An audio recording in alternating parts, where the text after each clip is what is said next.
আজকে আমরা চলে এলাম পোড়ামাতলা। সমাজবাড়ি থেকে কিছুটা রাস্তা ধরে হেঁটেই কিন্তু পোড়ামাতলা। তবে সবাই বলে নাকি পোড়ামাতলায় যে গাছটিতে পুজো হয় সেই গাছটি থেকে নাকি মা স্বয়ং বেরিয়ে এসছে। তো সেই গাছটিরই কিন্তু পুজো হয় এবং সেই গাছটি কিন্তু খুবই জাগ্রত। তবে এখানে ঢুকে তোমরা দেখতে পারবে নানান রকম পুজোর সামগ্রী বিক্রি হচ্ছে এবং পুজোর প্রসাদ সব কিছুই বিক্রি হচ্ছে।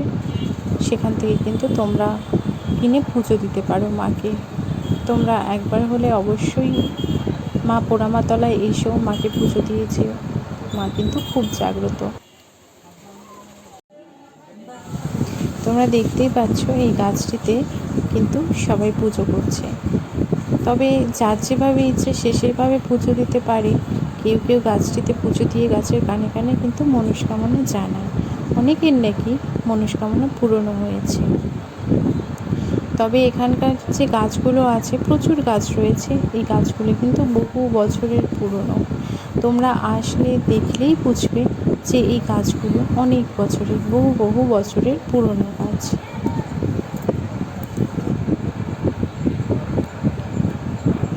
এই গাছের নিচে মায়ের স্থান এবং মা নিজেই এই গাছ থেকে বেরিয়ে এসেছে।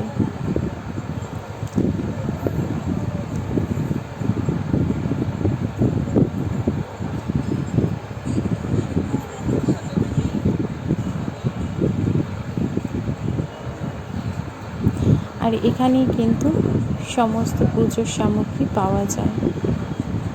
তোমরা যদি কখনো আসো এখান থেকেই কিনে কিন্তু মাকে পুজো দিতে পারো। এখান থেকে বেরিয়ে আমরা খাবার খেতে চলে গেছি, কারণ খুব বৃষ্টি পড়েছিল আর আমাদেরও খুব খিদে পেয়ে গেছিলো। তবে আজ এইটুকু, আবার নেক্সট ভিডিওতে দেখা হবে।